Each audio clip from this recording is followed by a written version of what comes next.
dubbii kana baay'ee siin danda'u yoon balleesse dhiifama naa godhaa jechaan asumaaniin jedha. Weelluu Haacaaluu kanan baay'ee jaaladha. Moodeelli koosisuma albama isa lammaffaa isaarra waa'ee keenyaa Haacaaluun orma qeequmsaa dura mana isaa ilaala yeroo baay'ee natti fakkaata. Akkasittiin hubadha. Waa'ee keenya jedha. Waa'ee keenyan sini jechuu barbaada. Galatoomaa.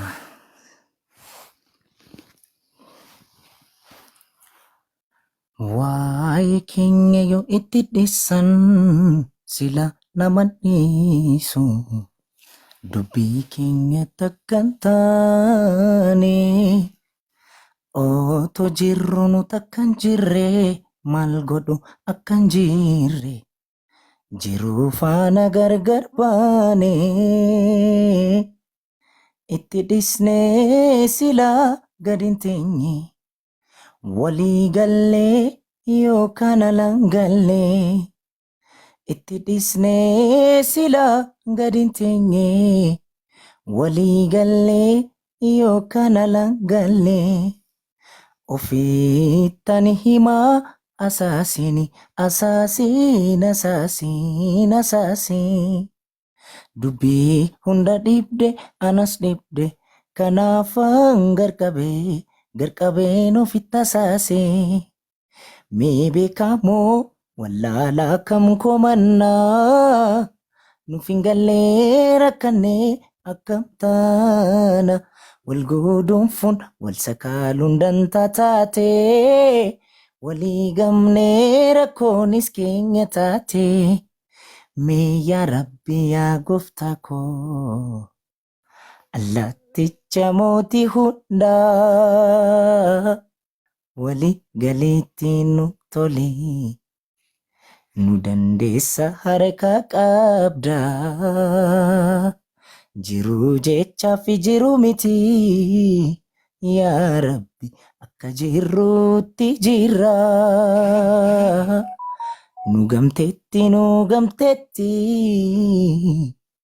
nu qaqqabi sitti yaanna jiruu jechaa fi jiruu miti yaa rabbi akka jirruutti jirra nu gamteetti nu qaqqabi sitti yaanna. Taltallee bishaanaroo qilleensa tukaachisaa taltallee bishaanaroo qilleensa tukaachisaa si jedheni mana baheetan bineensan of nyaachisaa jirbiini kaawwarra laaloo yoo hiddine maal qabaa adaaba keenyatti yaadoo yoo sirbine maal qabaa taltallee bishaanaroo qilleensa tukaachisaa taltallee bishaanaroo qilleensa tukaachisaa si jedheni mana baheetan bineensan of nyaachisaa koyyaa baranaa koyyaa baranaa jaalala sheenarra keessee yoonaatami godhee na dhiisaa maaloo natti maa jarana yaa baranaa yoonaatami godhee na dhiisa laata ture buleetu garaana nyaata waa'ee jaalala namni beektanii anoo gubadhee nattiin himtanii garaana nyaata waan isaan wallaalee mucaa bareeddu ijaan ilaalee qalbii koo gate kophaa koo galee ansii du'eera koo yaa magaalee ilkaan shee adii ijji shee boruu otoo ishiin argin gonkuman oolu maaloo natti ma warri fiirashii nattammaatiraa jaalallishii Galatooma. Wow, baay'ee ogummaa cimaa qabda, kennaa cimaa qabda jechuu barbaadeen kennaa guddaa qabda, kennaa keerra si haa bulchu. Galatoomii akkasii qaqqabee mirkaneeffachuu fi hawaasa si hordofaa ture warra si dinqisiifatu kennaa si kennanii si jajjabeessan kan akka bohaarsituu fi namoonni baay'een isaanii hin gammadu ijoollee kennaa qaban akkanaa gaafa arganii ulfaadhu. Galatoomii Hacee turtii gaarii bulmaata gaarii siif haa ta'u, maatii bira jiraachuu malta. Maatiin sa'aatii kana booda hin jeeqama waan ta'eef nagaan bulisiin jechuu barbaanna. Galatoomaa sinillee. Ayyee. Nagaan ta'a. Ayyee boontuun yoo sagaleen kee mee miutii irraa kaasiti amma cheeks goona. Amma dhaga'ama. Amma dhaga'ama. Akkasi qaqqabee fi waan nuun jettu jetteetu baata. Na qaqqabeera. Dhugaa dubbachuuf hedduun gammadee hundumti keessaniyyuu galatoomaa jechuun barbaada. Gammachuun natti dhaga'ame hagana jedhee ibsachuun natti ulfaata. Sababni isaas gammachuun gaafa baay'atu dubbii nama dhoowwa. Kanaafi galatoomaa guddaa maakii koo guddaa galatoomii ulfaadhu warra sagantaa kana qopheessitan itti dadhabdan hundumti keessaniyyuu galatoomaa jechuun barbaadu. Mee nan dogoggore ture osoo hin taane nan dagadhe ture. Ati Hacaaluu kan injifate akkamitti ilaalta? Akkamitti ishii ilaalta jedhee sin gaafachuufan ture walii keessan akkamitti ilaaltu? Mee akkamitti ilaalte? Waan dhugaa waan keessa kee jiru nutti himi. Dhugaa dubbachuuf Hacaaluu faana kan amma durayyuu wal beekna. Tiktaakii dhumarratti illee hedduu walitti dhiyaanna. Gaafa laayivii gallu yeroo baay'ee bakka tokkotti kan nuti laayivii galaa turre. Yeroo inni sirbus nan dhagaa, yeroo inni sirbus na dhagaa. Hedduun dinqisiifadha, hedduun jaalladha. Sanarraan immoo innis mucaa Ambooti, anis mucaa Ambooti. Sababa kanaanidha iyyuu jalqaba kan wal barree. Achumaan immoo tiktaakii irratti haasa'uu jalqabne. Yeroo hedduu laayivii waliin galla ture. Sagalee isaa hedduun beeka, hedduun dinqisiifadha. Inni mo'achuu isaatti hedduu gammadeera. Sababni isaa ilmi Oromoo kamiyyuu osoo injifate nama gammachiisa. Anis ta'ee innis hireedha waan ta'eef gammadeeraa fi asumaan baga gammaddee jechuun hin barbaadan ture. Iyyuu walirra buunee yeroo tokko hin seenneef malee asumaan sababeeffachuun Hacee koo baga gammaddee siin jechuun barbaada. Ayyee galatoomii ulfaadhu halkan gaarii siif haa ta'u dubara yoo maatii fa'aa bira jiraatte intalli keenya kana seexana waatu qabate jedhu yoommoo maatii si hubatu taate si wajjin gammadu ta'a warra mana kiraa yoo taate immoo sitti dheekkamu ta'a. Kanaaf nagaan bulii galatoomii baga gammadde. Carraa kanaanii barreessitoonni kitaaba waliin dubbistu ani sirriitti itti dhiyeenya waan hin beekuuf barreessitoonni kitaaba waliin bitan uummatatu kitaaba nurraa bita. Kitaaba waliin bitan. Oromoo 200 haa ta'u kitaaba 200 otoo walirraa bituu danda'u guyyaa eebbaa kitaaba 50 qofa gurgurama ture.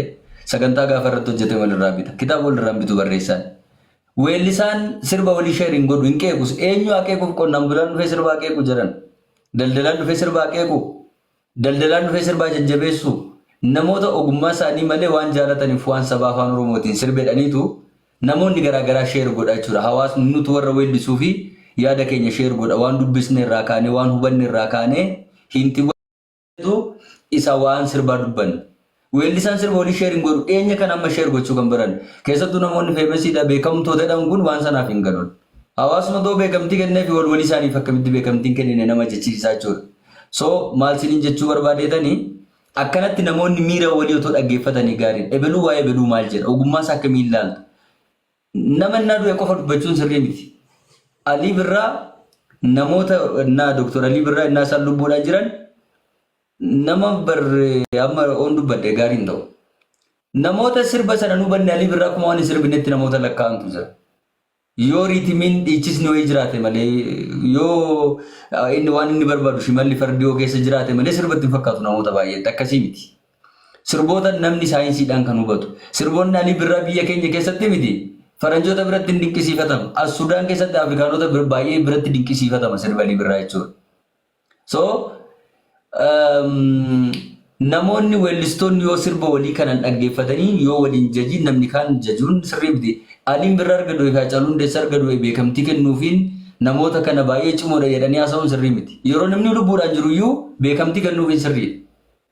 Gurbaa guutuu abarraa kana ani baay'een dinqisiifadha dhugaa dubbachuuf taana muuziqaan ni miila na baase ija namoonni ittiin hubatan gargari. Isa waan isaa yeroo biraa sagantaa qabadhuuf yeroo biraa nan dubbadha akka dhuunfaa kootiitti namoota dinqisiifadhu tokko jira. Yeroo qabadhutti waa'ee isaanii barreessee haga humna kiyyaa waan an jedha ogummaan isaanii irra bade. Kanaaf maal jechuu barbaadanii warrumte asirraa wal injifatee fi injifatameeyyuu miira akkamii walii qaban. Namni kun sirrii sirbee, sirrii shubbisee, sirrii walalleessee beekamtii yoo walii kenne sirrii. Yoo walitti inaafe garuu yoo keessa isaatti qabate gaarii miti waan yaaduu fi kanaaf ragaa walii ba'uun gaariidha galatoomii boontuu Haacaaluun nama baay'ee dandeettii qabudha. Ani kanaan dura argeen beeku takka gaafa dorgommii qofan isaa argee baay'ee sin dinqisiifadha lamaan keessaniyyuu ijoolleen sirba irratti dorgoman otoo jennu hundi isaanii baay'ee cimoodha akka jiranitti. Ijoollee shaakalaan itti ba'uu danda'a waan ta'eef ulfaadha galatooma jechuu barbaada.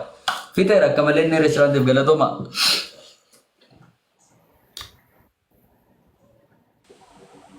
Sagalee hin dhaga'ama. Dhaga'ama maaki. Kan kee dhaga'amu baannaan kan eenyu dhaga'amu?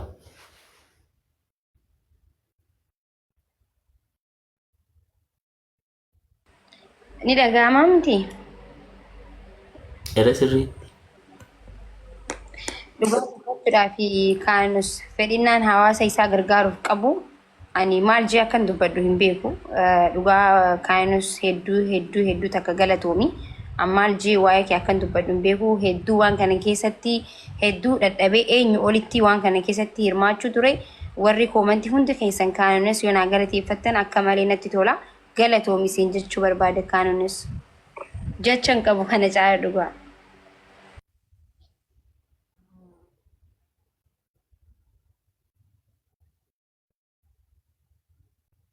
Galatoomi maaki asliin xumurarra waan jedhu qabaate aslii dubbadhuuti maakii xumurarra ngoo labda karoora gara fuulduraa jiru.